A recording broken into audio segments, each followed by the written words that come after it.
Africa's oldest leader, President Paul Biya, is seeking a seventh term in office after 36 years in power. Opposition groups spent days trying and failing to form an alliance to defeat Biya. Only two of the leading opponents managed to form an electoral union. Now, the election in Cameroon has been overshadowed by a crisis in the English-speaking region of the country. 6.5 million people are expected to vote, but few of them are from Cameroon's English-speaking region. Northwest and Southwest regions, secessionist rebels there have vowed to stop the polls from taking place, and the government says it's killed 3 fighters who were trying to do just that. Now, this is a story that we've been covering closely since the separatist movement started to gain momentum 2 years ago here on Al Jazeera. A teachers' strike in December 2016 kicked it all off, as Catherine Soy reported from Bamenda, the capital of the Northwest region. This is how you'll find many classrooms in English-speaking regions of the country. Students who are about to write their national exam are worried that they won't be able to finish their curriculum, but they also say that sending French teachers to their schools only makes their studies harder. Cameroon was colonized by the French and British at the same time. Both are official languages. There are 2 national school curriculums and in English-speaking regions separate legal systems. But French has always dominated, and the roughly 5 million Cameroonians who speak English say their language and culture has been stifled for decades. Now, that frustration grew from strikes into street protests, leading to a violent government crackdown last year. Thousands of Cameroonians fled to neighboring Nigeria, and Al Jazeera's Ahmed Idris met some of them on the Nigeria-Cameroon border in January. Belta Eno and her 6 children joined other refugees to move to a new settlement away from the Nigeria-Cameroon border. This is the family's 3rd relocation since they fled the fighting in southern Cameroon. Many parents in this new refugee settlement hope that their children can soon go back to school. Most have missed classes since they fled their homes last year. There is no school here, so they will have to rely on nearby schools and the generosity of the local community.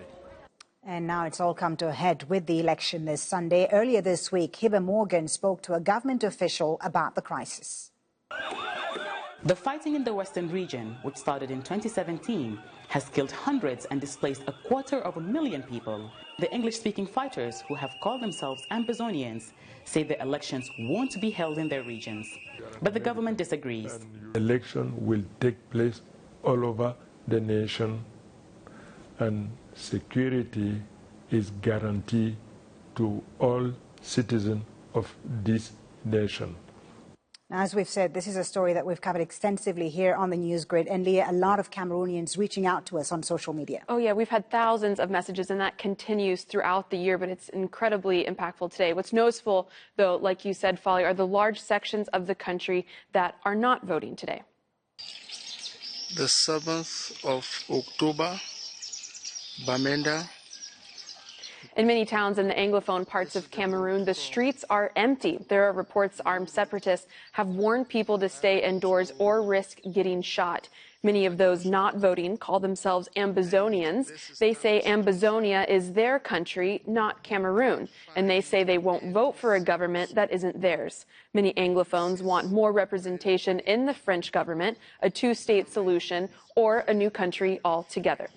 Now, on Twitter, I created a poll asking those in Cameroon how they plan to vote. The majority of my followers said that they are not going to vote, but because they're Ambazonian, not Cameroonian. The divide between the two sides is really that strong. Here, some of them explain. The polling stations are all filled with military people. How can we vote when our family and friends are living in refugee camps in Nigeria, in the bushes? People are being killed daily. We cannot vote because they think the election is more important than the life of the people who are supposed to vote. Today I am not going out to vote because I am an Ambazonian. This is a La République organized elections. Some from Anglophone Cameroon don't want a new country, but a union between the two sides. Ben Aki is one of them.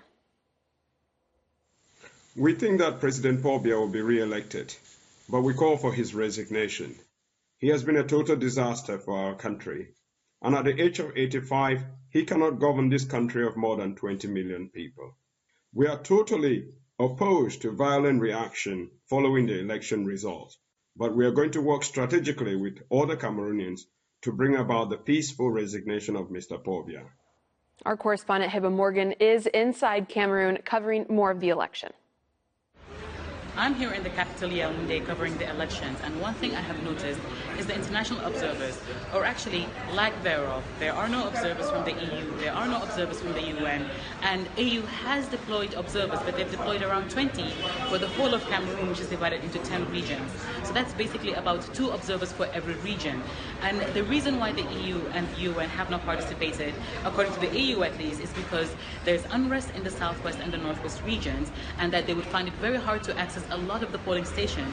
So they're not going to come here and just rubber stamp these elections to give whoever wins, and most likely it's President Biya who's going to win. They don't just want to rubber stamp his win and give it a vote of legitimacy. So many parts of the country right now, the polls have opened quite late. Some of them are not accessible to many civilians. Let's not forget that the Anglophone crisis has displaced about 200,000 people, many of them who are here in the capital Yaoundé, some of them in Douala, many of them also in the bush with no access to polling stations or voting stations. So it's very hard to see how this election will be considered legitimate by the international community, considering the fact that they didn't have all the observers around, and there were many people who were not able to access polling stations.